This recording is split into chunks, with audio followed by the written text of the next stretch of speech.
Mediums मतलब उस दुनिया से इस दुनिया के बीच में कन्वर्सेशन कराने के मीडियम। वो दुनिया अलग है, हमारी दुनिया अलग है। कई लोग आते हैं कि भाई मेरे हमारे घर में किसी की डेथ हो गई, आप बात करा दीजिए। अगर वो स्पिरिट कुछ आपको जाते जाते कहना चाहती थी, वो आत्मा कुछ बताना चाहती थी, तो वो आत्मा खुद कांटेक्ट करेगी रीडिंग के दौरान और आपको मैसेज मिल जाएगा। जैसे क्रिस्टल बॉल गेजिंग में करती हूँ, आपके लिए तो वो एक खाली बॉल है ना, आप साइकिक हो तभी आपको उसके अंदर दिखेगा। हमने पास्ट में जो कर्मा किए उनका इन कार्ड से लिंक किस तरीके से हो पाता है? देखिए, ये जितना भी ब्रह्मांड है, इसमें सबसे पहले कुछ था तो सिर्फ ऊर्जा थी। आप बताते हो जो भी भविष्यवाणियां होती हैं या जो भी आप प्रेडिक्शन करते हो, क्या वो 100% एक्यूरेट होती है, सही होती है? अगर रीडर आपका सही है, उसको प्रॉपर्ली पता है कि कैसे आपको वो कम्युनिकेट करना है या कैसे उस एनर्जीज को प्रॉपर्ली एक्सेस करना है या वो वाइब्स पिक कर सकता है, 100 नहीं 500% एक्यूरेट होती है।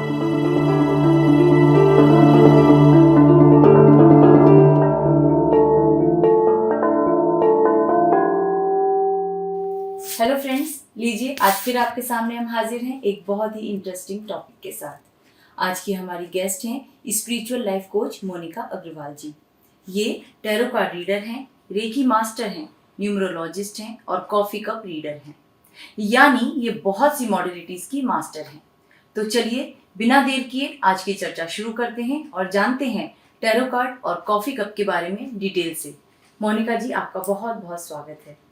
Thank you so much. Monika ji, आप टैरो कार्ड रीडर हैं, तो एक बात बताइए कि ये जो ताश के पत्तों की तरह दिखने वाले टैरो कार्ड होते हैं, इनसे आप फ्यूचर या प्रेजेंट की सिचुएशन किस तरह बता पाती हैं? देखिए सोनम जी, पहले तो हमें ये समझने की ज़रूरत है कि जो टैरो कार्ड रीडिंग है, ये प्रेडिक्शन उसका एक पार्ट है। But tarot card reading is not only about telling the future, मतलब खाली फ्यूचर बताना ही इसका वो फोटे नहीं है। जो लोगों को थोड़ा-सा मिसकंसेप्शन होता है ना कि हम टैरो कार्ड कराने जा रहे हैं, तो हमें एग्ज़ैक्टली पता चल जाएगा कि आगे ये होने वाला है और ये पत्थर की लकीर है। उसमें थोड़ा-सा कैच ये है कि ये गाइडेंस होता है।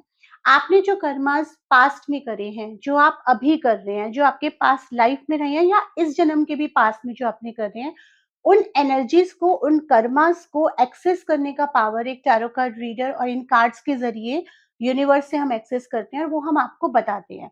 और उसके अकॉर्डिंगली गाइड करते हैं कि देखिए आज आपने जो कर्मास परफॉर्म करे हैं या जो आप कर रहे हैं, आज के हिसाब से हमको आपका ये कल दिख रहा है, ये होने वाला है। अब उसमें कुछ चीज़ें ऐसी होती हैं जो सर्टेन है कि भई ये होगा तो ये होगा, और कुछ चीज़ें ऐसी हैं कि आपने ये करा इसलिए ये हो रहा है और आप इसको चेंज कर सकते हैं। जैसे एग्ज़ाम्पल के तौर पर एक बच्चा है, अगर मैं उसको बता रही हूँ कि भई तुम एग्ज़ाम देने जाओगे, तुम पास हो जाओगे और तुम 90% लाओगे या तुम 80% लाओगे, अब उसने पढ़ाई करना ही छोड़ दिया, तो वो कहाँ से लेकर आएगा?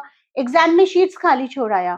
तो it's a karma based things. यहाँ पे टैरो कार्ड्स के ज़रिए we access the energies from the universe and the subconscious mind, यानी कि अवचेतन मन जो होता है सीकर का, उसमें सब कुछ स्टोर्ड है।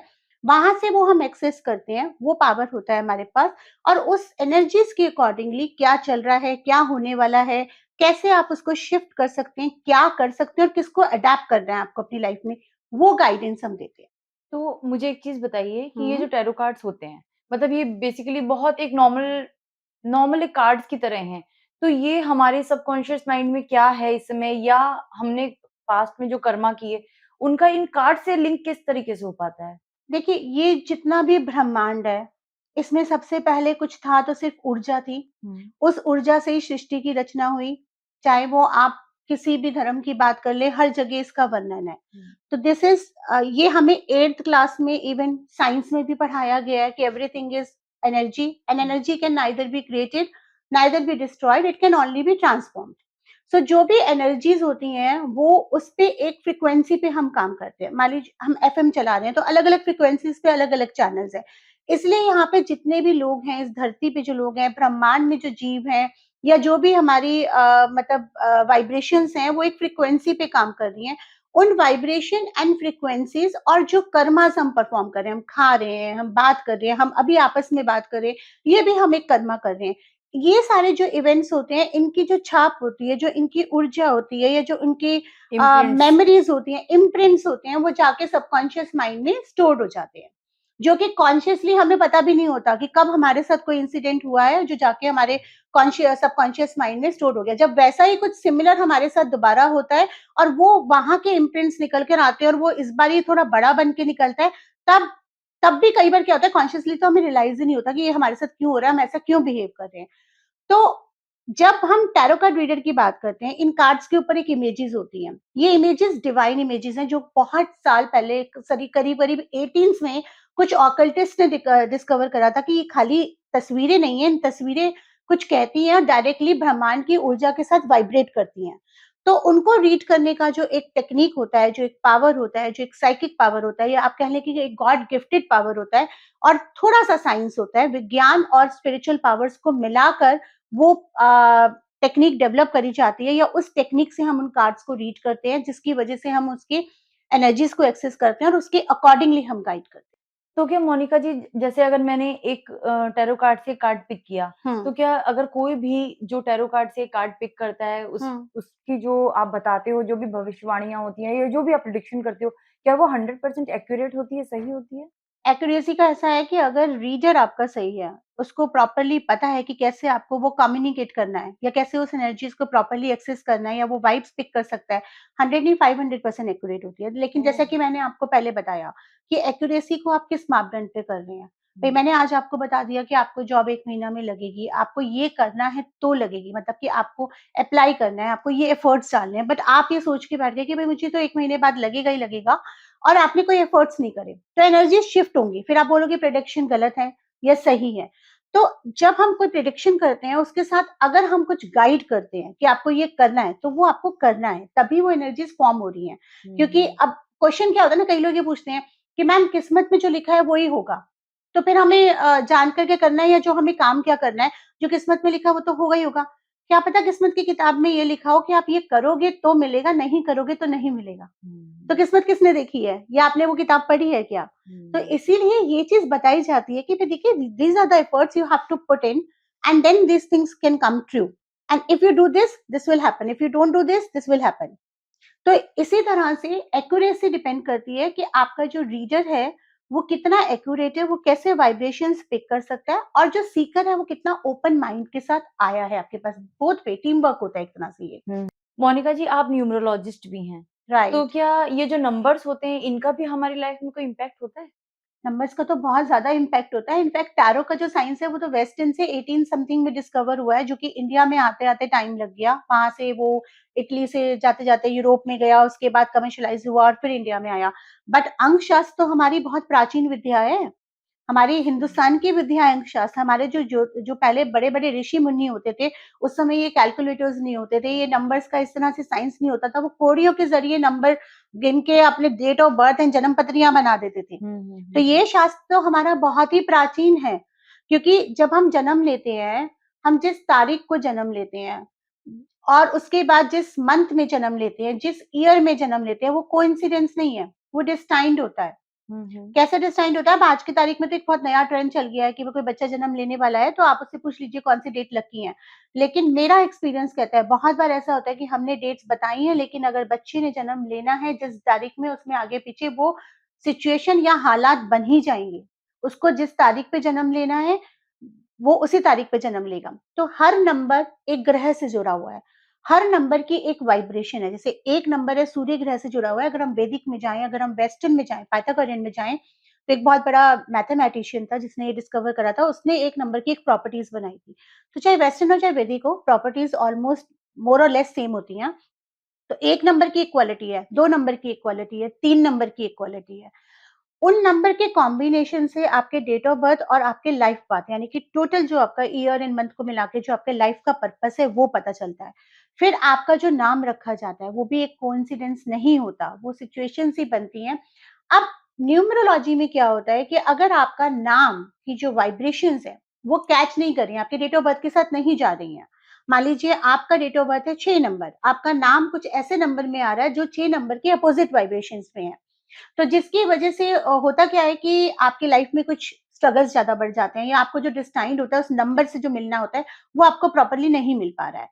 तो वहाँ पे क्या होता है कि हल्का सा एक अल्टरेशन स्पेलिंग में कर या उसकी वाइब्रेशंस को वाइब्रेट करा जाता है, चेंज करा जाता है, ताकि जो चीज़ आपके date of birth and life path के साथ है वो वाइब्रेट करे, एक सेम फ्रीक्वेंसी पे आपको लाया जाता है, ताकि आपको वो चीज़ें बेनिफिट होना शुरू हो जाए, आपकी लाइफ एक प्रॉपर ट्रैक पे चले, एक स्टेबल लाइफ आपको मिले।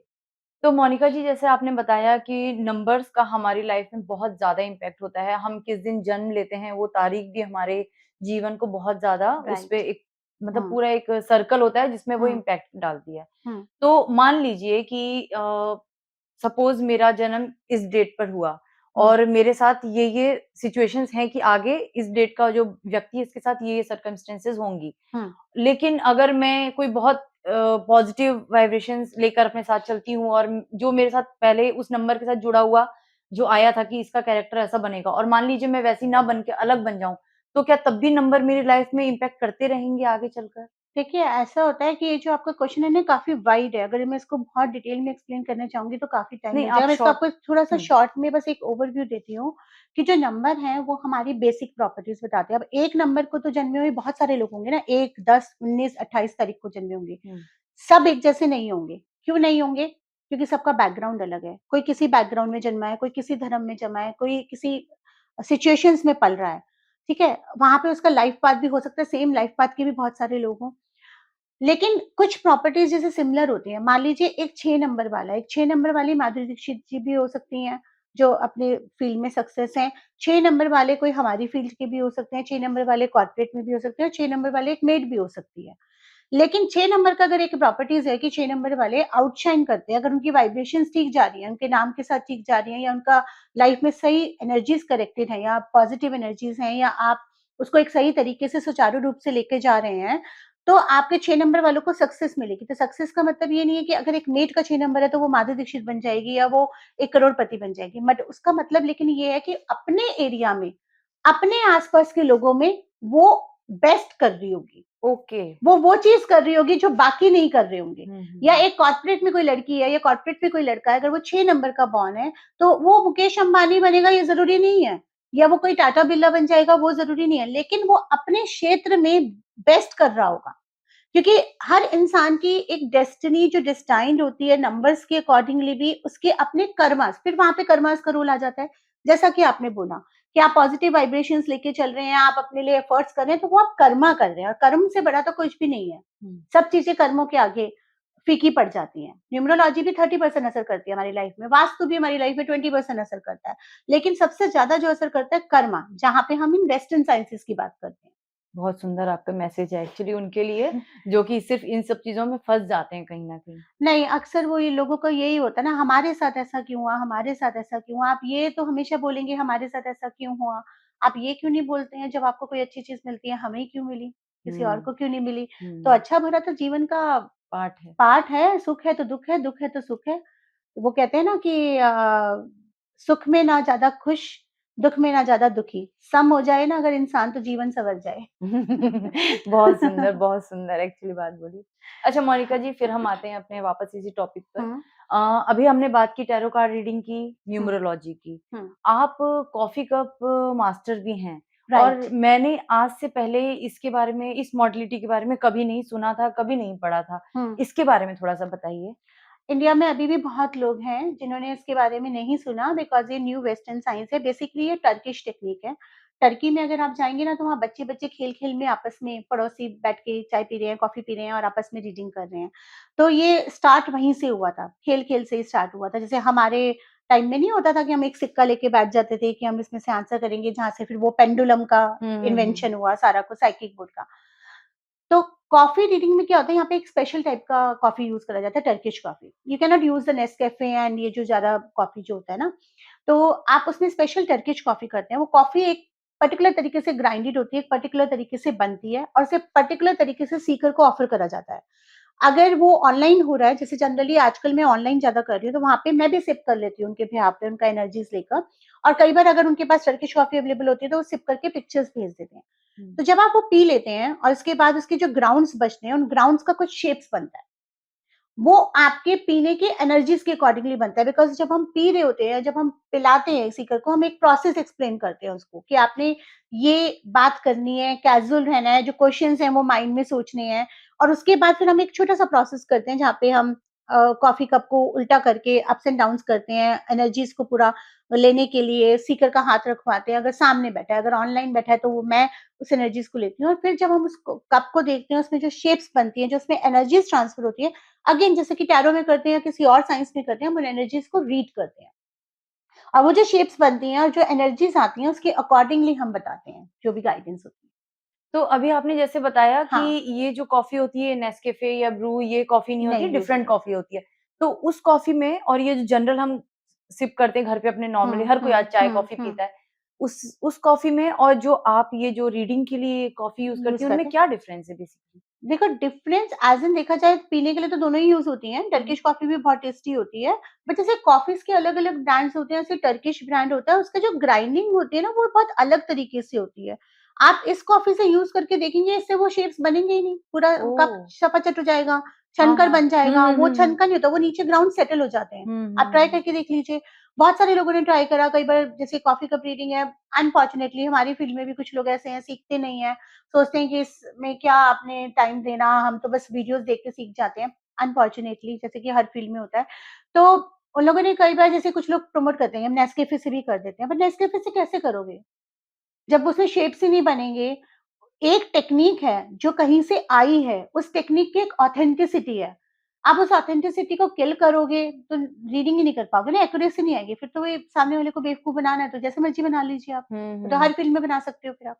राइट, तो इस तरह से वो टर्किश ही यूज़ होता है उसमें। वो पर्टिकुलर एक कॉफ़ी आती है, उसकी ग्राइंडिंग ऐसी होती है। उसको वैसे ही ग्राइंड करा जाता है। ओके।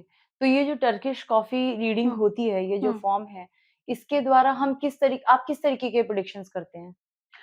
करियर प्रेडिक्शंस अच्छा coffee cup reading and tarot में एक डिफरेंस है। अच्छा। टैरो में जैसे मैं कार्ड्स निकाल रही हूँ, हुँ, अगर आप हुँ। सामने बैठे हैं, आपने मान लीजिए बोल दिया, "भई मेरे ब्रदर का बता दीजिए कि मेरा उसके साथ रिलेशन कैसा रहेगा?" ये तो एक पार्ट हो गया। आपने बता दिया उसका भी जॉब लगेगा, नहीं लगेगा और उसका कंसेंट है तो मैं कार्ड निकाल दूँगी आपका बिकॉज़ वहाँ मेरी साइकिक पावर्स कंप्लीटली टैरो के साथ हो रही हैं। कॉफ़ी में आपकी एनर्जीज़ ट्रांसफ़र हुई हैं, तो वो सिर्फ़ आपका रीडिंग होगा। यू कैन आस्क कि मेरा मेरे भाई के साथ रिलेशन कैसा रहेगा, मेरे हस्बैंड के साथ रिलेशन कैसा रहेगा, मेरी फ्रेंड के साथ रिलेशन कैसा रहेगा, वो आ जाएगा। पर यू कैन नॉट आस्क कि उनका जॉब लगेगा, नहीं लगेगा, उनका क्या रहेगा, क्योंकि वो उन्होंने नहीं सिप करा है। सो हुँ। कॉफ़ी में ये एक लिमिटेशन होता है कि जो पर्टिकुलर जो बंदा सिप कर रहा है, उसका रीडिंग होता है, उससे रिलेटेड चीज़ों को रीडिंग होता है। और कॉफ़ी ओके। में अगर आप करियर के बारे में पूछ रहे हैं, रिलेशनशिप के बारे में पूछ रहे हैं, आप जॉब के बारे में, फाइनेंसेस के बारे में, नेगेटिविटी, पॉज़िटिविटी, पर्सनैलिटी के बारे में, वो सारा कुछ आ जाता है। जैसे कई लोग कहते हैं कि मेरे लाइफ़ में बहुत पेन है, हुँ, मैं बहुत बीमार रहती हूँ या हुँ, मैं बहुत ज़्यादा डिप्रेशन में हूँ। हुँ। तो क्या कॉफ़ी कप रीडिंग करके आप उन्हें जो भी उनके होते होंगे, आप जब उन्हें बताती हैं, तो क्या इससे निकलने का तरीका भी बताया जाता है उसमें उस रीडिंग में?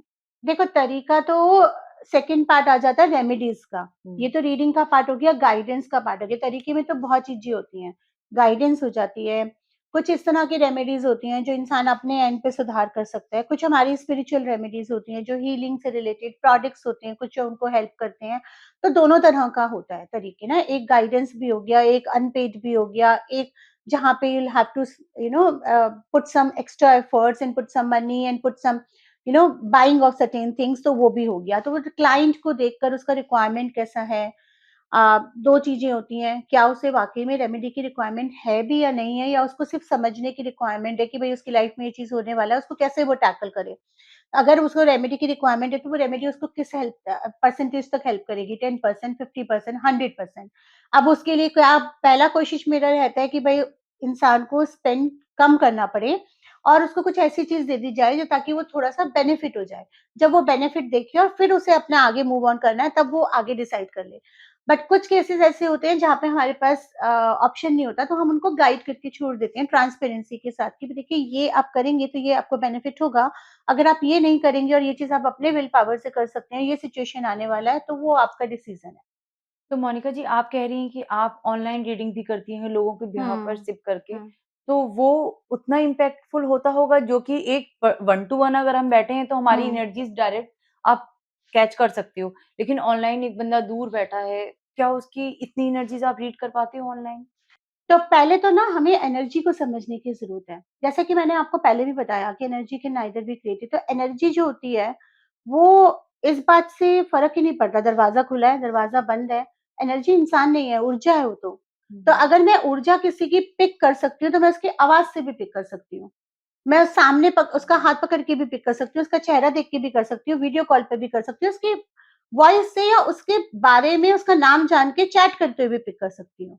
बिकॉज़ जो लोग एनर्जी सेंसिटिव होते हैं, जिनको ये गॉड गिफ्ट होता है या जो टेक्निक्स लर्न करी होती है हमने, जो भी हम लोग अपनी टेक्निक्स अपनाते हैं, जिनसे हम अपनी एनर्जीज़ को उस लेवल पे लेके जाते हैं, जो हम दूसरे की एनर्जीज़ पिक कर लें, वहाँ ट्रेनिंग भी होती है और कुछ हमें यूनिवर्स से गिफ्ट भी मिला होता है, ब्लेस्ड भी होते हैं कि वो चीज़ हम कर सकते हैं। तो उससे तो कोई फ़र्क ही नहीं पड़ता है। हाँ, ये फ़र्क पड़ता है कि अगर सीकर जो है उसका साइकोलॉजिकल है कि भई मैं सामने बैठ के कॉफ़ी सिप करूँ, मुझे एक एनवायरनमेंट मिले, बिकॉज़ अगर वो मेरे पास आएगा तो उसको एक पर्टिकुलर एनवायरनमेंट मिलेगा। लेकिन मैं आजकल देख रही हूँ ख़ास करके ये जो कोरोना सिचुएशन हुई है उसके बाद जो हुआ है, लोगों को ऑनलाइन प्रेफ़र करने लगे हैं। अच्छा, मेरा क्लाइंटेज इंटरनेशनल बहुत बड़ा है, तो वो तो definitely it's not possible for them to come here for just for a coffee cup reading, and वहाँ पे टर्किश कॉफ़ी ईज़िली मिल भी जाता है। तो वहाँ पे क्या होता है, ऑनलाइन प्रेफ़रेंस आजकल ज़्यादा बढ़ गई है। तो 2 ऑप्शंस होते हैं, अगर आपको कॉफ़ी मिल रहा है, आप सिप करिए, आप पिक्चर्स अपने कप की भेजिए, मैं आपको वीडियो कॉल पे गाइड करती हूँ कि आपको कैसे सिप करना है, कैसे पीना है, इंटरैक्शन करते हैं। नहीं होता है तो मैं कॉफ़ी बना के बैठती हूँ और जब वो लोग वीडियो कॉल पे मुझसे बात कर रहे होते हैं, तो हम लोग इंटरैक्शन भी करते हैं। तो उससे बहुत अच्छे से एनर्जीज़ पिक हो जाती हैं, कैच आ जाती हैं।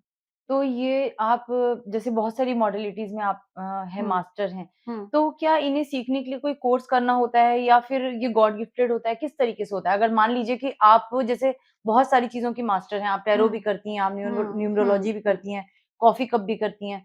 अगर मैं एज़ अ जनरल मुझे कुछ नहीं आता, लेकिन मुझे अब मज़ा आ रहा है आपसे बातें करके, मुझे लगता है ये तो मुझे भी आना चाहिए। हुँ। तो क्या मेरे लिए ये पॉसिबल है या फिर ये यूनिवर्स डिसाइड करता है कि सिर्फ़ यही ये काम कर सकते हैं? नहीं, देखो इसमें ना थोड़ा-सा ये समझने की ज़रूरत है, दोनों चीज़ें होती हैं। एक तो होता है ट्रेनिंग और एक होता है गॉड गिफ्ट। एक बच्चा प्रोडिजी होता है, वो हो सकता है कि वो नर्सरी क्लास में भी 5 5th क्लास के बच्चों की तरह समझदार है या चीज़ें पिक कर रहा है, लेकिन उसका मतलब ये नहीं कि उसको स्कूल नहीं भेजा जाएगा। स्कूल एक नरिशिंग होता है, एक माहौल होता है। सेम चीज़ यहाँ पे कुछ गॉड गिफ्टेड होता है, लेकिन ट्रेनिंग, नरिशिंग बहुत ज़रूरी होता है। मान लीजिए आपको गॉड गिफ्ट मिला, आप साइकिक हो, आपको चीज़ें दिख जाती हैं, आपको प्री-नोमेशन हो जाते हैं, बहुत सारे लोग होते हैं जिनको पहले से चीज़ें दिख जाती हैं। मगर अगर वो ट्रेन्ड नहीं है, उसको वो बैलेंस करना नहीं आया है, तो वो उसमें लुप्त हो सकता है, भटक सकता है। बिकॉज़ ये जो पावर्स भी आपको गॉड गिफ्ट मिलती है ना, इनको हैंडल करना भी इंसानी शरीर के लिए कई बार दिक्कत हो जाती है, तो उसको करने के लिए ट्रेनिंग्स ज़रूरी होती हैं। ट्रेनिंग्स बहुत मस्ट होती हैं, खास करके टैरो वगैरह के लिए। और रही बात सीखने के लिए, तो अगर आप ये कहते हैं कि भई मेरा इंट्यूशंस अभी डेवलप नहीं है, मुझे नहीं आता, क्या मैं तब भी सीख सकती हूँ? येस, सीख सकती हूँ। क्यों? क्योंकि मैंने जो कोर्सेज़ सीखे थे, बाहर से सीखे थे, तो वहाँ पे थर्ड आई अटेनमेंट दिया गया था, जहाँ पे हमारा ये साइकिक सेंटर ओपन करा जाता है एंड 10 टेक्निक्स सिखाई जाती हैं उनको बिल्ड अप करने के लिए।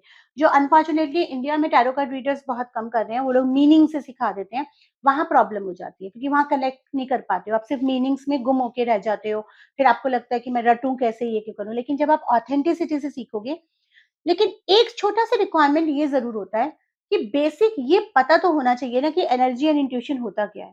अब कोई अगर ऐसा इंसान उठ के आ जाएगा जिसको ये पता ही नहीं कि ऊर्जा क्या है, एनर्जी किसे कहते हैं, इंट्यूशन वर्ड का मतलब क्या है, या एक हल्का-सा भी वो नहीं है। जैसे अब मैं आपसे बात कर रही हूँ, आपको सीखना है, बट यू आर अवेयर कि इंट्यूशन क्या चीज़ होती है। इंट्यूशन मतलब तो मेरे लिए सिखाना ईज़ी रहेगा। और लोग कहते हैं कि इसमें एजुकेशन, आप पढ़े-लिखी हैं, नहीं पढ़े-लिखी हैं, उससे कोई फ़र्क नहीं पड़ता। रेकी पे येस एप्लीकेबल, अगर आप एजुकेटेड मतलब आपने डिग्रीज़ ले रखी हैं या नहीं ले रखी है, उससे कोई फ़र्क नहीं पड़ता। एक 5 साल का बच्चा भी कर सकता है, एक 3 साल का बच्चा भी कर सकता है, एट्यून हो सकता है, एनर्जी को फ़ील कर सकता है। लेकिन जब हम टैरो की और बाकी साइंसेज़ की बात कर रहे हैं, तो मैं प्रेफ़र करती हूँ कि मेरे पास जो सीखने आ रहा है, एटलीस्ट 12th या ग्रेजुएशन करा होना चाहिए ताकि एक बेसिक अंडरस्टैंडिंग हो। उसका सिंपल रीज़न ये है, ये वेस्टर्न साइंसेज़ हैं। हम हिंदी में सिखा सकते हैं बट सब चीज़ें हम हिंदी में ट्रांसलेट नहीं कर सकते।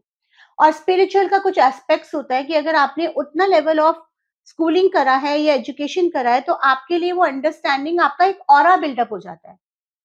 और हुँ, वो हुँ। ऑरा आपको हेल्प करेगा। करने को तो अगर आपने नहीं भी करा है तो भी सीख सकते हो, बट वो वक़्त बहुत ज़्यादा ले लेगा। फिर आपको लगेगा कि मैंने सीखा है, मुझे प्रैक्टिस का वर्क बहुत ज़्यादा लग रहा है।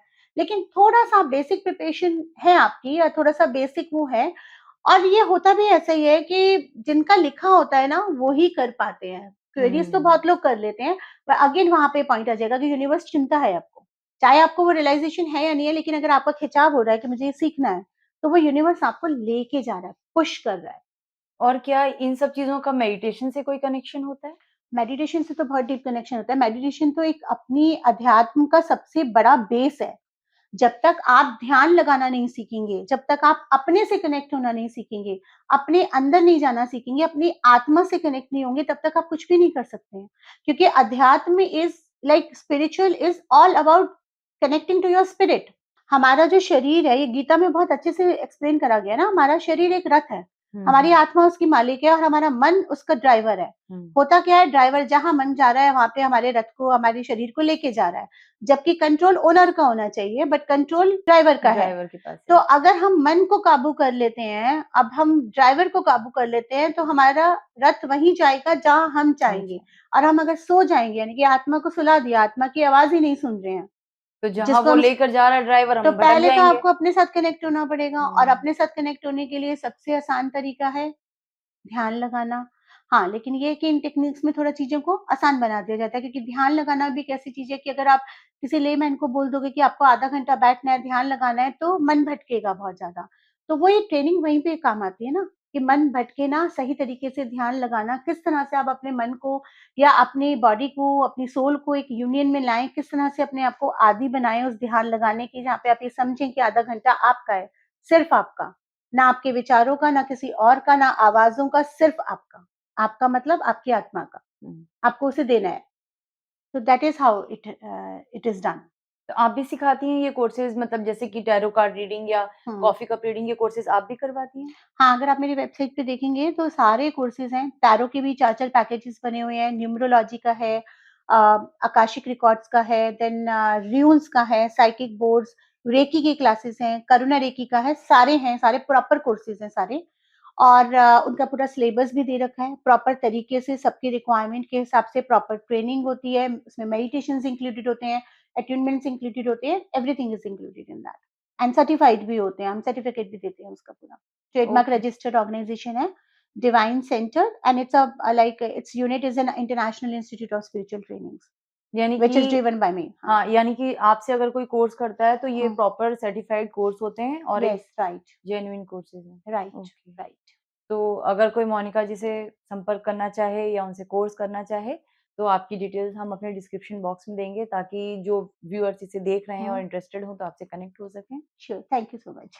मोनिका जी, आप बहुत सारी मॉडलिटीज़ की मास्टर हैं, तो हमें अपनी सारी जो भी आप जिस भी मॉडलिटीज़ की मास्टर हैं, हुँ। थोड़ा-थोड़ा उनके बारे में बताएँगी? हर एक मॉडलिटी की क्या इम्पोर्टेंस होती है? जैसे सबसे पहले हम टैरो से शुरू करते हैं, तो टैरो एक तो बेसिक टैरो कार्ड्स होते हैं जो राइडर वेट, जो कि बेस है, जिसके बिना टैरो का अस्तित्व नहीं है, वो शुरुआत में ही बन गया था। सबसे पहले बना था वो विस्कॉन्टी एस्पोज़ा बना था, बट उसी का इंग्लिश वर्ज़न राइडर वेट जो आया था उस पे बेस्ड है, जिसको हम टैरो कार्ड्स बोलते हैं, और उसी के बेसिस पे कई कार्ड्स होते हैं।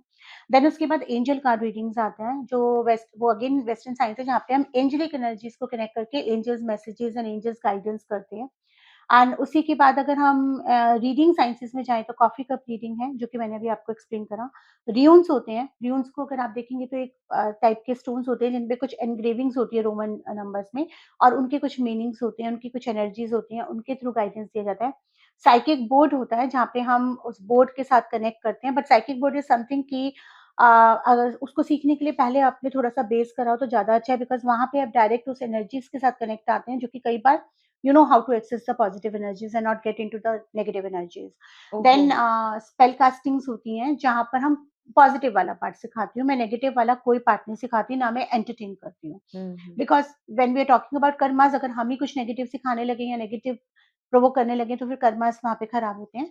तो स्पेल कास्टिंग में जो मैनिफेस्टेशन वाला पार्ट होता है, जैसे मनी मैनिफेस्टेशन करना है आपको, अपना करियर का करना है, आपको लव का मैनिफेस्टेशन करना है, आपको सोलमेट का करना है, वो सारा स्पेल कास्टिंग का पार्ट होता है। देन आकाशिक टैरो हो जाता है, आकाशिक रीडिंग्स हो जाता है, न्यूमरोलॉजी हो जाता है, एंड और भी बहुत सारी चीज़ें आई थिंक वेबसाइट पे मेंशन है, शायद कई बार वो स्किप कर जाती है माइंड हुँ, से। हुँ। रेकी हो गया, रेकी के सारे लेवल हो गए, first, second, third day, and then Karuna reiki हो गया, कुंडलिनी रेकी हो गया, काफ़ी सारी मोडालिटीज़ हैं, जो हीलिंग पार्ट में आ जाती हैं।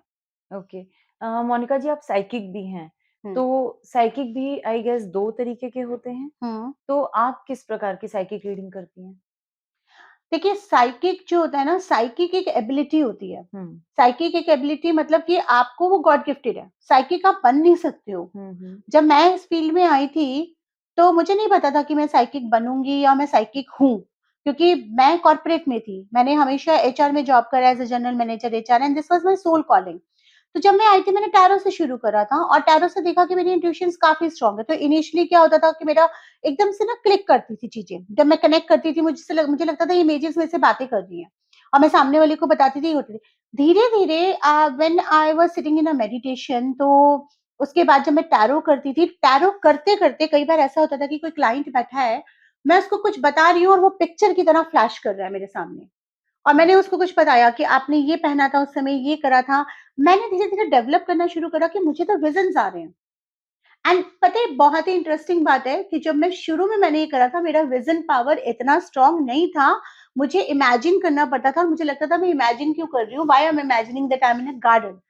उसके बाद जब ये धीरे-धीरे डेवलप होना शुरू हुआ, थर्ड आई ओपन होनी शुरू हुई, तो वो प्रोसेस बहुत ही and luckily I was lucky कि मेरा ये प्रोसेस थोड़ा-सा स्लो हुआ तो मैं अडैप्ट कर पाई। कुछ लोगों के लिए प्रोसेस इतना फास्ट होता है कि उनको समझ ही नहीं आता। ड्रीम्स प्री-नॉमिनेशंस होने लगे मुझे।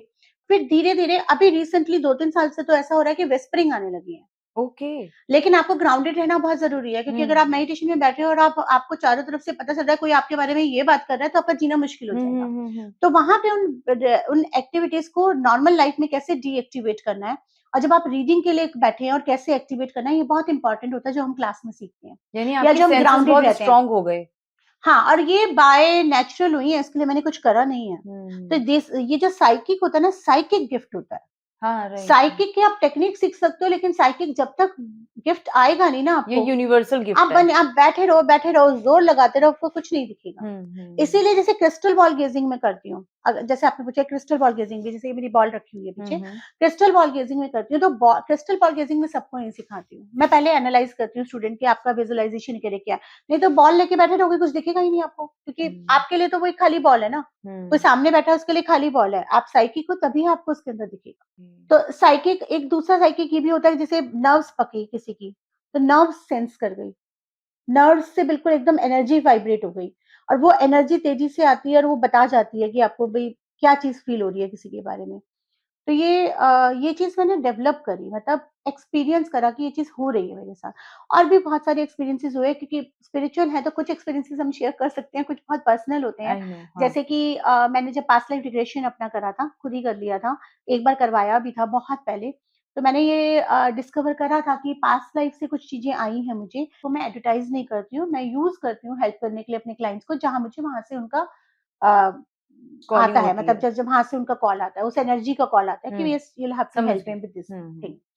तो ये चीज़ें बहुत ही अमेज़िंग थी, शॉकिंग थी, नई चीज़ें थी बहुत। शुरू में कभी मज़ा आता था, कभी थोड़ा डर लगता था लेकिन फिर धीरे-धीरे आप अडैप्ट कर जाते हो उस उस पावर्स के साथ और आप सीख देखिए ये बहुत इम्पोर्टेंट है हमें जानना कि हमारी जो जर्नी है ना वो मोक्ष का जर्नी है। अल्टीमेटली इंसान ने वहीं जाके रमना है या फिर अगला जन्म लेना है। तो हुँ, उस जर्नी के रास्ते में जो चीज़ें मिलती हैं ना पावर्स, ये हमको हेल्प करने के लिए मिलती है, इसलिए नहीं मिलती कि हम वहाँ बैठ जाएँ और उसमें लुप्त हो जाएँ और उसको अपने पे हावी होने दें। Hmm, this hmm. Is very important, यही टीचिंग्स आपको सिखाती हैं, राइट टीचर आपको ये चीज़ सिखाता है। बहुत इंटरेस्टिंग बात बताई एक्चुअली आपने। अच्छा, एक चीज़ और पूछना चाहूँगी हुँ, मोनिका जी, जैसे साइकिक जो होते हैं लोग, हुँ, कुछ साइकिक ऐसे भी होते हैं जो कि अपने आस-पास की एनर्जीज़ को तो रीड करते ही हैं, हुँ। कई बार वो स्पिरिट से भी कनेक्ट होते हैं। दैट इज़ कॉल्ड मीडियमशिप, हाँ। Not only psychic. Hmm, psychic is different, जो मैंने आपको इसलिए कहा वो मीडियम्स होते हैं। मीडियम्स मतलब उस दुनिया से इस दुनिया के बीच में कन्वर्सेशन कराने के मीडियम। तो ऐसे एक्सपीरियंसेस मेरे साथ हुए हैं। I am also a medium, लेकिन मैं वो करती नहीं हूँ। अच्छा। क्यों नहीं करती हूँ? उसके 2 रीज़न हैं। पहले जब आप उस दुनिया में जाकर, मेरे घर में आकर या आपके घर में आके कोई आपको परेशान करेगा, तो आप फिर उसकी परेशान होंगे तो आप उसके साथ भी फिर वार्तालाप करोगे ना, मतलब उसको भी परेशान कर सकते हो ना। हुँ, हुँ, हुँ। तो दुनिया है, वो दुनिया अलग है, हमारी दुनिया अलग है। हम क्यों वो उनकी सोल दुनिया में वर्ल्ड एंटर है। करें? हुँ, हुँ, हम क्यों उनको जाके परेशान करें? पहला रीज़न। हुँ, दूसरा रीज़न, जब हम स्पिरिट टॉकिंग की बात करते हैं, कई लोग आते हैं कि भई हमारे घर में किसी की डेथ हो गई, आप बात करा दीजिए। क्यों ज़रूरी है बात करना? अगर वो स्पिरिट कुछ आपको जाते-जाते कहना चाहती थी, वो आत्मा कुछ बताना चाहती थी, तो वो आत्मा खुद कॉन्टैक्ट करेगी रीडिंग के दौरान और आपको मैसेज मिल जाएगा। लेकिन जब आप फ़ोर्सफुली उस आत्मा को कॉन्टैक्ट करेंगे, क्या पता उसने जन्म ले लिया हो, हुँ, क्या हुँ। पता वो एक बच्चे के रूप में हो, आप बोल रहे हो ऐसा क्यों हुआ मेरे साथ, तुम मुझे छोड़ के क्यों चले गए, तो आप उस आत्मा को गिल्ट दे रहे हो। हुँ। थॉट्स नहीं अच्छे ट्रांसफर कर रहे हो कि भैया तुम नई जर्नी पे गए हो, तुम्हें जो दुख यहाँ मिले वो ना मिले, तुम्हें एक अच्छा परिवार मिले। तो स्पिरिट वर्ड से जो मीडियमशिप बहुत ओपन, मैं ये नहीं कह रही कि वो लोग गलत करते हैं, क्योंकि उनके पास लोग आते होंगे हेल्प के लिए, वो हेल्प करते हैं। बट मेरा अपना टेक ये है कि मैं जब तक मुझे ज़रूरी नहीं लगता है, अब कुछ केसेज़ ऐसे हुए कि मैं किसी से फ़ोन पे बात कर रही हूँ, कोई नोन पर्सन है। फ़ोन पे बात करते-करते कोई बता रहा है कि भई मेरी मेरी दादी की डेथ हुई, मेरे फादर की डेथ हुई, लास्ट टाइम में मिल नहीं पाई, और मुझे वो स्पिरिट कनेक्ट हो गई। और मैंने हुँ। इमीडिएटली उनको मैसेज दिया, दिया ही नहीं, उनको मेडिटेशन मोड में ले जाके साथ के साथ बात करा दी उनसे। हुँ, हुँ। क्योंकि वो खुद कनेक्ट होना चाह रही थी, उसकी एनर्जीज़ थी यूनिवर्स में, जन्म नहीं लिया था, वो कुछ कहना चाह रही थी जो वाक़ई में कहना चाह रही थी। That is called an instant and a right way, hmm. Because the spirit is choosing me to convey you the message. But if I am entering into the words, उनके दरवाजे खटखटा रही हूँ, उनको परेशान कर रही हूँ, वो आराम से हैं वहाँ पर, तो फिर वो मुझे भी परेशान करेंगी, आपको भी परेशान करेंगी और बाकी लोगों को भी परेशान करेंगी। और कब नेगेटिव स्पिरिट अट्रैक्ट हो जाती है ये भी नहीं पता चलता है। एग्ज़ैक्टली। इसीलिए आप आप अपनी दुनिया में खुश हैं, उनको अपनी दुनिया में खुश रहने दीजिए। जहाँ ज़रूरी होता है वो खुद आपको आपसे, मीडियम्स को वो लोग चूज़ कर लेते हैं, उनको पता होता है कि ये इंसान हमारा ज़रिया बन सकता है हमारे अपने तक वो मैसेज पहुँचाने के लिए।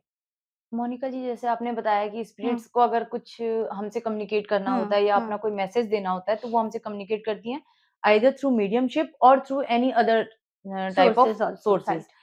कई बार हमने देखा है कि कुछ जो हमारे चले गए, वो हमारे सपने में आते हैं, हमें हुँ, मैसेजेस देते हैं हुँ। और कई बार जब हम मेडिटेशन कर रहे होते हैं, तो हमें एक फीलिंग हो रही होती है कि हमारे आस-पास कुछ है, जो हाँ, हमसे कुछ कनेक्ट करना चाह रहा कनेक्ट होता है। करना चाह रहा है। तो अगर मैं उतनी डेवलप नहीं हूँ, उतनी हुँ, अगर मैं एक्टिव नहीं हूँ इन सब चीज़ों के लिए हुँ, और मैं अपनी ड्रीम्स में अगर वो आए, मान लीजिए हुँ, किसी का कोई बिलव्ड चला गया और हुँ। वो कंटिन्यू उसे याद कर रहे हैं और कहते हैं कि मेरा मुझसे कभी सपने में मिलने नहीं आया, तो क्या ज़रूरी है कि सपने में मिलने आया जाया जाए, ऐसा कुछ है? नहीं, देखिए सपने जो होते हैं ना 2 तरह के होते हैं। एक होते हैं हमारी मैं हम पूरे दिन किसी चीज़ के बारे में सोच रहे हैं, उससे रिलेटेड हमें सपना आएगा। हुँ, और एक होता है हमारे सबकॉन्शियस माइंड की एनर्जीज़ और सपने, जहाँ पे वाक़ई में स्पिरिट्स या वो चीज़ें हमसे कनेक्ट करती हैं या हमें बताती हैं। वो आइडेंटिफ़ाई करना बहुत ज़रूरी है। क्योंकि सपनों को अक्सर सारे सपने सच नहीं होते हैं और कुछ सपने बहुत वियर्ड भी होते हैं, और बट कई बार क्या होता है कि वो वियर्ड सपने भी सच हो सकते हैं, क्योंकि हम एक ना, आपने कभी कांसेप्ट सुना हो मल्टीवर्स का? हाँ, मैंने सुना है। मल्टीवर्स। हुँ, हुँ, तो जैसे हमारा यूनिवर्स है ना, ऐसे बहुत सारे यूनिवर्स हैं। मल्टीवर्स हाँ, हाँ। यूनिवर्स भी खाली एक ही नहीं है, पैरेलल यूनिवर्स हैं। तो पैरेलल यूनिवर्स में कोई और सोनम जी हो सकती हैं, कोई और मोनिका हो सकती है, जिसकी कोई और लाइफ हो सकती है। तो there is a parallel universe that do exist. इसके बारे में बहुत बड़ी बहस चलती है। कई ऑकल्टिस्ट की बहस चलती है, कुछ मानते हैं, कुछ नहीं मानते, कई साइंटिस्ट की बहस चलती है, बट मैं मानती हूँ पैरेलल यूनिवर्स होता है। तो कई बार हमें जो सपने में हम खुद को ही अजीब से देखते हैं ना, कई बार देखते हैं हम सो रहे हैं, किसी गाड़ी का पीछा कर रहे हैं, किसी सुनसान जगह पे पहुँच गए, वहाँ पे कोई अजीब सा, इस तरह के सपने भी कई बार आते हैं। Maybe that thing is happening into a parallel universe. The parallel universe is trying to connect it. उसको सुबह उठो, भूल भूल जाना जाओ। चाहिए, ज़्यादा ध्यान नहीं देना चाहिए।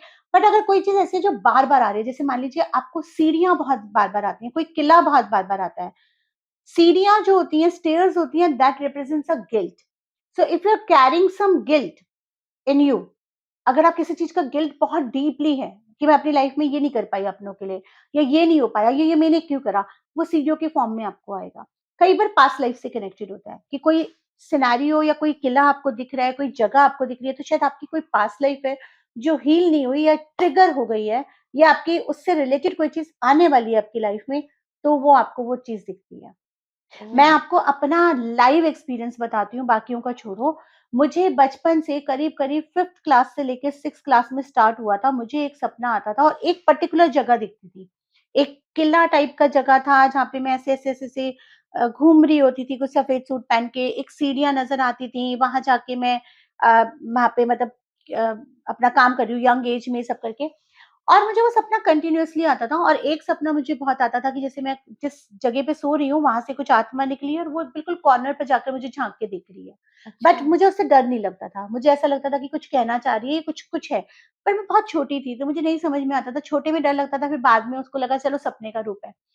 जब मैं इस फील्ड में आई और मुझे रियलाइज़ हुआ और मैंने पास्ट लाइफ रिग्रेशन अपना ट्राई करा, करवाया, तो मुझे पता चला कि वो मेरे पास्ट लाइफ से रिलेटेड था सारा। वो सब मुझे क्लियरली दिखा, क्या हुआ था, कैसे हुआ था, क्यों दिख रहा है, और उसके बाद जब वो हील हो गया, रिग्रेस कर दिया, उसके बाद वो मुझे दिखना बंद हो गया, वो सपने आने बंद हो गए। सो ये चीज होती है। मोनिका जी, जैसा अभी आपने बताया अपने बारे में कि आपको एक कुछ सपने आते थे, बचपन से आते थे और आपने उनको फिर रिग्रेस कर उनको सॉर्ट आउट किया। राइट। तो आप ये पिछले कितने सालों से इन सब मॉडलिटीज को यानी इस एनर्जी वर्क को कर रही हैं? कितने साल हुए हैं आपको? ऑलमोस्ट 17 ईयर्स हो गए हैं मुझे। 17 इयर्स। और कोई ऐसा केस जो आपको ध्यान में आता हो जो आपके पास आया और एकदम लाइफ चेंजिंग, ऐसा कोई एक्सपीरियंस है आपका? देखिए मेरे पास ना ऐसे एक्सपीरियंसेस की भरमार है, क्योंकि मैं 17 साल से हूँ। बट मैं आपसे शॉर्ट में कुछ एक आध एक्सपीरियंसेस शेयर कर देती हूँ। अक्सर वैसे देखिए ये तो बहुत कॉमन है मेरे लिए, मैं मतलब टच वुड ब्लेस्ड हूँ या जो भी आप कह लीजिए, कि मेरे को अक्सर क्लाइंट्स बोलते ही हैं कि मैम आपने बिल्कुल, मैं मतलब आप मेरे पास की बात कर रहे हैं, मैं जब लाइव सेशन में भी जाती हूँ, लाइव में जनरली जनरल रीडिंग होती है, मतलब लाइव में भी लोग बोलते हैं कि आपने सिर्फ लाइव में इतने सारे लोगों के बीच में पिक करके आपने कैसे बता दिया एग्जैक्टली कि मन में क्या चल रहा है। और इसके लिए मैं कोई एफर्ट्स नहीं करती हूँ, ये ऑलरेडी आता है। कई बार मुझे भी वियर्ड साउंड होता है कि सामने वाले कोई बोलने वाली हुई ठीक है या नहीं है, लेकिन that is which is coming from. एक केस था ऐसा कि किसी ने मुझसे रीडिंग वगैरह लिया था, तो उनको अपने ब्रदर वगैरह का पूछना था। तो मैंने उनको बताया था कि उनकी मैरिज ना अभी 2 महीने में हो जाएगी, और वो काफ़ी टाइम से, काफ़ी सालों से शादी के लिए देख रहे थे। तो अब मैंने उनको अक्टूबर का टाइम बताया था। अब टाइमलाइन जो होती है ना, कैलकुलेशंस होती हैं, ये तो थोड़ा बहुत टेंटेटिव आगे-पीछे होती हो है। जाती हैं। अब उनका अक्टूबर के मैंने कहा था कि 15 अक्टूबर के आस-पास योग बन रहा है, तो उनका 20 अक्टूबर तक शादी हो गई। तो उन्होंने मेरे को फ़ोन करके बोला कि मैम आपने बताया तो था, ठीक तो था, लेकिन 20 अक्टूबर को शादी हो गई। आप तो कह रहे थे कि 15 अक्टूबर से योग बनना शुरू होगा और नवंबर के बीच तक शादी हो जाएगी। तो मैंने कहा तो ये अच्छी बात है ना, आपको तो खुश होना चाहिए। नहीं, एक्यूरेसी तो बिल्कुल ठीक नहीं निकली। मैंने कहा भाई, I am not God, I can actually guide you, और वो आपका हुआ तो उसी टाइमलाइन में। मैंने कहा था 15 अक्टूबर से योग शुरू हो रहा है, योग शुरू होने के बाद तो आप एक दिन में भी शादी कर सकते हो। और शादी आपने बिल्कुल सिंपल तरीके से करी है, घर-घर में शादी करी है, तो दैट इज़ ये योग का ही कमाल था ये। तो एक इंसिडेंट ये था। उसके बाद मतलब वो ना थोड़ा-सा बिलीव कम करते थे। बट उसके बाद फिर उन्होंने, अच्छा ठीक है, मेरे को थोड़ा-सा बिलीव हुआ है, मैं लेता हूँ। उसके बाद वो ऐसे बिलीवर बन गए हैं कि आज अगर वो घर से जॉब के लिए कोई इंटरव्यू के लिए भी जा रहे हैं, तो पहले मुझे फ़ोन करके मेरे से रीडिंग लेते हैं कि सुबह-सुबह आप बता दीजिए, मैं रीडिंग लूँगा, तभी करूँगा ये काम। तो मैं उनको कई बार समझाती हूँ कि देखो बिलीव करो, अंधविश्वास मत करो, कुछ कर्म खुद भी करो। ले लो रीडिंग, कोई दिक्कत नहीं है, बट इतना नहीं डिपेंडेंट होना चाहिए। तो एक तो ये केस था। एक एक मेरे पास केस था ऐसा कि जैसे एक बच्चा था, उस मतलब he was a very sweet child, very creative and बहुत ही टैलेंटेड बच्चा था। लेकिन क्योंकि कुछ आस-पास का सिनेरियो ऐसा था, जैसे छोटे बच्चे होते हैं, अक्सर बुली हो जाता है, तो उसकी मदर बहुत परेशान रहती थी कि वो टीचर्स ने भी कई बार बोल दिया कि ये माइंड से थोड़ा कम है ये है। तो जब वो मेरे पास आई थी, तो मैंने उनको बोला मुझे तो ऐसा कुछ नहीं लग रहा है आपके बच्चे में। तो उन्होंने बोला कि भई अब क्या, उनको कुछ एडमिशन्स वगैरह करवाने थे, तो हमने हीलिंग स्टार्ट करी, हम लोगों ने टीम वर्क स्टार्ट करा। He got admitted into the best school. And आज वो बच्चा जिस तरह से वो परफ़ॉर्म कर रहा है और जिस तरह से वो कर रहा है, मतलब वो तो हमेशा कहती हैं कि भई आप ही का थैंक यू, बट मैं कहती हूँ कि यूनिवर्स का कमाल है, उस बच्चे में ऑलरेडी एबिलिटी थी। वो कर सकता था, वो कर लेता, शायद हीलिंग के बिना भी कर लेता, लेकिन कहीं न कहीं कुछ वाइब्रेशंस ऐसी थी, जो उसको ब्लॉक कर रही थी। उसके आस-पास के लोग ऐसे थे, सराउंडिंग्स सप्रेस कर ऐसे रहे थे, थे उसे। जो हमने हीलिंग्स के ज़रिए वो वाइब्रेशंस करी और उसके अंदर जो दबी हुई चीज़ें थी, वो बाहर निकाल के लाए। तो ये कमाल, इसको आप मैजिक बोल लीजिए, साइंस बोल लीजिए, ये होते हैं। प्रेडिक्शंस कई बार इतनी सही हो जाती हैं कि मेरे पास अभी एक लड़की आई थी, 2 हफ्ते पहले की बात है, उनका कुछ रिलेशनशिप इश्यू था। तो नॉर्मली क्या होता है कि कई रिलेशनशिप इश्यूज़ में आप देख रहे होते हो, सिनेरियो होता है, हम उन्हें गाइड कर देते हैं कि देखो ये टॉक्सिक रिलेशनशिप है, आपके लिए बना कोई और है। मोस्टली केसेज़ में ये होता है। बट उसका जो रिलेशनशिप था वो बहुत टॉक्सिक था। अगर अब मैं एक आम इंसान की तरह सोचूँगी, तो मैं कहूँगी कि भाई, why are you bearing this? जो कि मैं नॉर्मली लड़कियों को बोलती हूँ, कि तुम्हारा अपना स्टैंड होना चाहिए। भई तुम अगर किसी टॉक्सिक रिलेशनशिप में हो, तो जब वो इंसान तुम्हें टॉक्सिसिटी दे रहा है, तो प्यार तो वो करता ही नहीं है। बट उस केस में मैं चाहती उसे बोलना कुछ और थी, मेरे कार्ड्स मुझे कुछ और बुलवा रहे थे और वो मुझे रोक रहे थे। मैं बोलना चाहती थी कि नहीं-नहीं, ये शादी नहीं करेगा, ये गलत कर रहा है, ये कर रहा है, लेकिन मैंने उससे बोला 1 महीना वेट करो। थोड़ा-सा अपने आप को लिमिट कर लो, ताकि अगला बंदा आपका फ़ायदा ना उठाए और आपको हर्ट ना हो, मेंटली, इमोशनली, फिज़िकली, तीनों तरीके से। लेकिन 1 महीना वेट करो और 1 महीने के बाद देखो एनर्जी शिफ्ट होंगी, और कुछ मैंने उसको बोला कि ऐसे-ऐसे करना। जब वो फ़ोन करे तो ऐसे करना, जब वो ये चीज़ डिमांड करे तो ऐसे करना। क्योंकि मुझे दिख रहा था कि ये कुछ ऐसी चीज़ें हैं जो इनका कार्मिक नहीं है, ये सोलमेट है, लेकिन कुछ और रीज़न्स की वज़ह से वो इंसान दिल का बुरा नहीं है, लेकिन ऊपर से वो बहुत गलत कर रहा था उसके साथ। ओके। बट वो उस 1 महीने के दौरान उसको मैंने कहा तुम रेकी सीख लो, बस मेरी बात मानकर अपनी करो, कुछ मत करो रिलेशनशिप की। 1 महीने के दौरान वो एनर्जीज़ इतनी शिफ्ट हुई कि उस लड़के ने खुद आके उससे माफ़ी माँगी कि पिछले 2-3 साल में जो भी कुछ हुआ that I was doing wrong, because वो लोग मेंट करते थे। और अब उनकी हुँ, शादी पक्की हो गई है, वो खुश भी है और काफ़ी चेंज आया उस लड़के के अंदर। अब वो मेंट करते थे और मैं सिर्फ़ ऊपर बातों से सुनकर और मैं कार्ड्स की ना सुनती, मैं ये नहीं करती और मैं उसको बता देती जैसे बाकी केसेज़ आते हैं कि टॉक्सिसिटी है छोड़ दो, तो वो होता ही नहीं ना। तो ये हुँ, चीज़ होती है मेरे साथ और ये बहुत इम्पोर्टेंट होता है किसी भी रीडर के लिए, काउंसलर के लिए या स्पिरिचुअल गाइड के लिए। Hmm, let the universe decide and let the universe tell me and let me convey the exact what the universe is telling to the seeker. That is very important जो बहुत readers and बहुत लोग नहीं कर पाते हैं। इंसान है, उनमें उनकी गलती नहीं है, लेकिन ये है कि जब दूसरा सामने बैठा है तो उसकी बागडोर आपके हाथ में आ गई। तो हुँ। आपको अगर आप नहीं कर पा रहे हो तो फिर आप रुक जाओ वहाँ पर क्योंकि वो बंदा या वो बंदी बहुत विश्वास के साथ आपके पास आई है। बहुत, बहुत सही बात बोली, विश्वास का ही सारा गेम है हाँ, और राइट। एक रीडर को बिल्कुल बायस्ड ना होकर या मनी माइंडेड ना होकर वो करना हुँ। चाहिए जो एक्चुअली यूनिवर्स उसके थ्रू उस सामने वाले को हेल्प पहुँचाना चाहता है। देखिए मनी माइंडेड का भी ना मैं एक बहुत अच्छा सा एग्ज़ाम्पल देती हूँ। मनी माइंडेड क्या होता है, आप पैसे ज़्यादा चार्ज कर रहे हो, कम चार्ज कर रहे हो, आप अपनी फीस ले रहे हो, वो मनी माइंडेड नहीं होता है। मनी माइंडेड होता है आपको कुछ नहीं आ रहा है या सिर्फ़ इसलिए कि दूसरे से पैसे निकलवाने हैं तो आप उसको कुछ ऐसा बता रहे हो कि पता है बंदा परेशान है तो इस समय पैसे खर्च करेगा, वो मनी माइंडेड होता है। अपने वक़्त का पूरा पैसा लो। हुँ, किसी को ज़्यादा लग रहा है, कम लग रहे हैं आपके चार्जेज़ वो उसका प्रॉब्लम है। आपको अपने वक़्त का लग रहा है कि भई मेरा 1 घंटा ये वैल्यू करता है, तो आप कभी भी गलत जाओगे ही नहीं क्योंकि आपने अपनी मेहनत का, अपने वक़्त का पैसा ले लिया। हुँ, अब आप कम लोगे इसलिए कि आपके पास क्लाइंट्स ज़्यादा आ जाएँ, आप कम-कम पैसे में करोगे ₹50, ₹100, ₹500 जो भी मतलब कम-कम पैसों में कर दोगे और आपको लग रहा है कि मेरा वक़्त इससे ज़्यादा का है, तो फिर आप दूसरे तरीके अपनाओगे उससे पैसे निकलवाने के लिए, हुँ, हुँ, डराओगे उसे, वो कभी नहीं करना चाहिए। कोई भी काम आप अपने ऑनेस्टी के साथ करते हो, चाहे वो स्पिरिचुअल वर्क होता है, चाहे वो सोशल वर्क होता है, चाहे वो कॉर्पोरेट वर्क होता है, वो इम्पोर्टेंट होता है एंड वही तो कर्मा है सारे। Right. That is what we talk about karmas ना। हुँ, हुँ, हुँ। मोनिका जी आज आपसे बात करके और इतनी सारी मॉडलिटीज़ के बारे में इतना क्लियर आपने आंसर दिया एक्चुअली मतलब बहुत अच्छा लगा आपसे बात करके और thank you so total much मुझे भी बहुत अच्छा लगा आपसे सैटिस्फाई किया मिलके। आपने। मुझे भी आपसे मिलके बहुत अच्छा लगा। थैंक यू माय प्लेज़र और मुझे ऐसा लगता है कि आज आपको देखने वाले हुँ, या आपको सुनने वाले जो व्यूअर्स हैं, हुँ, उन्हें बहुत-बहुत गाइडेंस मिलेगी इस वीडियो को देखकर और जो भी प्रॉब्लम होगी उनसे और अगर आपसे वो डील करना चाहेंगे, तो मैं सभी व्यूअर्स के लिए मैसेज दूँगी कि मोनिका जी का कॉन्टैक्ट नंबर, उनकी वेबसाइट की डिटेल्स मैं डिस्क्रिप्शन बॉक्स में दे रही हूँ।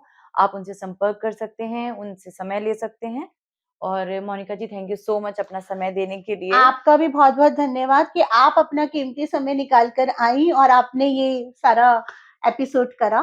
तो आई थैंक एम you. Really have a gratitude towards you. Thank you and thank you so thanks much. to universe, thanks to thanks God. Universe. Thank you so much. Thank you हम लोगों के साथ आज यहाँ पे जुड़ने के लिए एंड आशा करती हूँ जो मैंने आज आपको बताया है वो आपको कहीं न कहीं किसी तरीके से हेल्प करेगा।